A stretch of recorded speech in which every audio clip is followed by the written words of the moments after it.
A bittersweet success, to be sure, but a success nonetheless. Recovering from Agent Goodman's death will be no easy task, but you can be sure harm won't sit idly by while you grieve. The information you recovered from the headquarters of Dumas Industrial Enterprises may prove to be the break you've needed. Report to the War Room for a full briefing.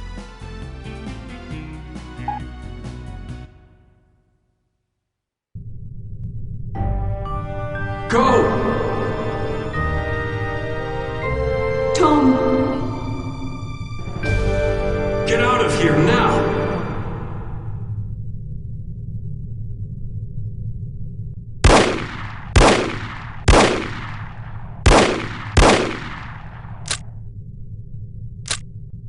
Agent Kate Archer, please report to the War Room. Thank you.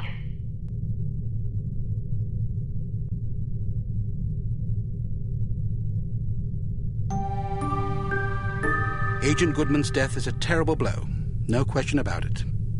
But although this mission was costly, it may well prove to have been worth the price. I wish I could believe that. You mustn't lose sight of our objectives. The sacrifice of any or all of us is a small price to pay to preserve the lives we will save if we are successful. Tom knew the risks. So did Bruno. So do you. Knowing the risks doesn't really prepare you for losing a partner. It certainly doesn't prepare you for losing two. Nothing can prepare you. The loss of an operative is never expected and is always tragic. But as horrible as it sounds, it's also inevitable. It's a dangerous job. Perhaps Mr. Smith is right. Perhaps I'm not up to the task. Rubbish. You've performed remarkably well under extraordinarily difficult circumstances. I confess I was somewhat skeptical at first, but that was before I grasped the magnitude of the situation. In my entire tenure as a field operative, I never once faced a crisis this formidable, and certainly can't say I would have done so with the aplomb and competence you've demonstrated thus far. I didn't realize you were a field operative. Indeed, for 14 years. After the war, I found I was having a hard time adjusting to civilian life. Fortunately, an old acquaintance of mine was recruiting for Unity and happened to ring me one afternoon. I've never looked back. Sort of difficult to imagine, isn't it? Not at all. You flatter me. Anyhow, let's have no more self-pity. What do you say? Yes, sir.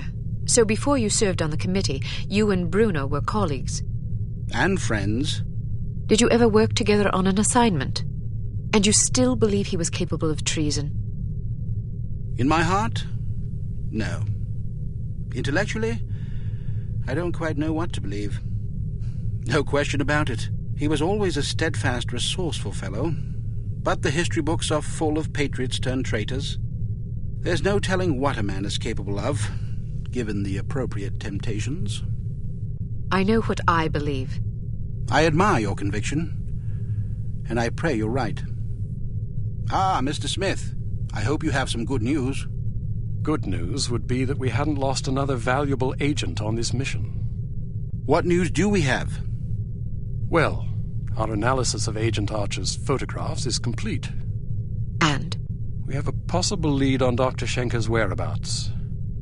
I think we can classify that as good news. As I said, it's all relative. This harm situation isn't the only crisis in the world, and we're fast running out of competent field agents. Then suppose you get to the point and tell us what we know about Dr. Schenker so we can go fetch him. It's somewhat speculative at this point, but it's possible that harm is keeping him at a secret underground research facility in North America. We don't know the exact location of this facility, but thanks to the files Archer photographed, we know it exists, apparently in the vicinity of a lumberyard in western Washington state. It seems the site is being supplied by an American Railways passenger train. Records and research has dug up evidence of various trains making unscheduled stops in the area over the past 3 weeks. At regular intervals? Indeed, probably to drop off supplies and personnel. We're certain that at least one American Railways engineer is on the harm payroll, although several individuals may be involved. We're looking into it. What's my assignment? Phase 1 will be to apprehend the engineer or engineers in question so that we can interrogate them. Once you're aboard the train... How exactly am I to get aboard? We'll smuggle you into the galley car. Lovely. Anyhow, once you're aboard, you will meet with a contact who will tell you precisely whom you'll need to detain. It is safe to presume that other Harm personnel will be aboard the train, so subtlety is advisable. Needless to say, seizing the conspirators will prevent the train from making its stop, so you'll have to be sure to detrain at the appropriate time. Well, after falling out of an airplane, I suppose jumping off a moving train can't be that bad. That won't be necessary. Once your objectives are complete, you must head for the caboose and detach it when you're near the lumberyard. We'll have an agent in place to switch the track and reroute you to an unused depot behind the lumberyard. This area is not likely to be heavily guarded, so you shouldn't have much difficulty getting through. If all goes according to plan, you will rendezvous with another undercover agent who will, we hope, have information that should help you locate the underground base. Then I grab Dr. Schenker and get the hell out. Precisely. We'll have a helicopter nearby awaiting your signal. Your flight departs in 1 hour, so if you need to stop by the toy shop, now's the time. Understood. Thank you for putting things in perspective for me, sir. I promise you I will do everything in my power to destroy Harm. Archer? Sir? Don't let anger cloud your judgment. Revenge is an understandable impulse, but it is also a contemptible one. Our job is not to avenge, but to protect. I can't just shut off my feelings like a tap. No, but you can bridle them and use them to fuel your resolve. Destroy Harm, but do it to save innocent lives, not to retaliate for those already lost. The moment you give in to wrath, you become as reprehensible as the monsters we're hunting. Clearly, we are all called upon to take lives from time to time, but we must neither relish it nor agonize over it. It is a duty, plain and simple. Not a pleasant one, but often a necessary one. I'll do my best, sir. I have absolute confidence that you will. There was one more thing, although I'm not sure how important it is. According to one of the documents Archer photographed, it seems the Baron's wife changed her surname some time ago. Really? So her maiden name isn't McLean? It's Farnsworth. Felicity Farnsworth? Are you quite sure? Positive. Do you know of her? Aye, that I do. When she was 8 years old, her father, a wealthy banker, was involved in a nasty public scandal involving unmentionable acts with a 12-year-old boy. How dreadful. Mr. Farnsworth committed suicide shortly thereafter. Felicity and her mother, by all accounts a vapid socialite, were ruthlessly ostracized by their peers. Guilt by association, presumably. Furthermore, rather than inheriting the fortune she expected, Mrs. Farnsworth discovered that her late husband had left the family in inescapable debt. She went quite mad. Several days after being institutionalized, she hung herself. My word, that poor child. Felicity fell into the custody of an elderly aunt whose lifestyle was apparently rather more severe than she was accustomed to. About a year later, the aunt took a fatal tumble down the stairs. Foul play? No mention was ever made. What happened to the girl? She ended up with a foster family where she remained until she was 14. One night she went out her bedroom window and was never seen again. Or at least no one recognized her. Astonishing.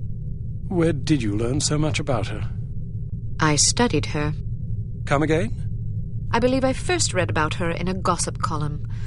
I was intrigued by the similarities in our background, so I dug deeper. What similarities? Well, we both came from wealthy families. We were both orphaned at a relatively early age. Our fathers both killed themselves, although for very different reasons. We were both plunged into undesirable circumstances and resorted to rather desperate measures to survive.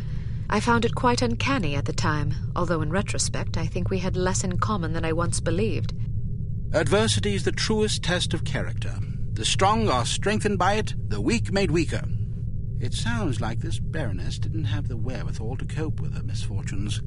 It's a common trend among terrorists and bullies that they imagine themselves persecuted by fate and therefore feel justified in harming others. You're frothing. Sorry, I get carried away. She's involved somehow. The Baroness? Upon what unimpeachable evidence are you basing that supposition? I just have a feeling. Ah, then the case is as good as closed. I don't expect you to believe me, but I'll count on you to say something smug if I'm right. It's virtually guaranteed. I'm not smug. Acerbic, perhaps, maybe even sardonic, but not smug. Okay, sure. Whatever you need to tell yourself. I have to agree with her, Smith. Don't either of you have work to do? Aye, sir. Off I go. Good luck. Welcome to Advanced Field Tactics.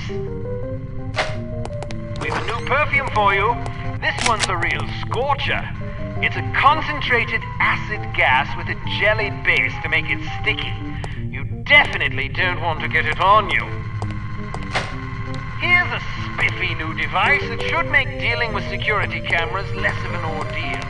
When fastened to a camera, it generates a still image from the camera's viewpoint that should convince a casual watcher that he's seeing an empty room. Attach a camera disabler to this security camera. Excellent.